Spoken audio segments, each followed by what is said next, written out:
لا إله إلا الله لا إله إلا الله لا إله إلا الله ما لنا رب سوى لا إله إلا الله لا إله إلا الله الحمد لله وشكرillah bersyukur padamu ya Allah, kau jadikan kami saudara.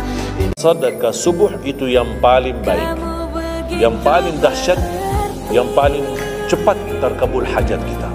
Kenapa sedekah subuh dahsyat? Karena setiap waktu subuh Allah turunkan malaika, tugasnya cuma satu, mendoakan orang yang berinfak di subuh hari. Tidak usah payah dan susah cari orang miskin subuh hari.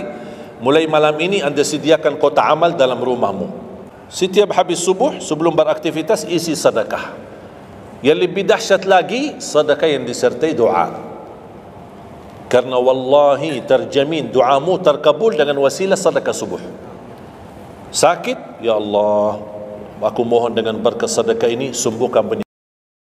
La ilaha illallah la ilaha illallah la ilaha illallah ma lana rabbun siwa la ilaha illallah la ilaha illallah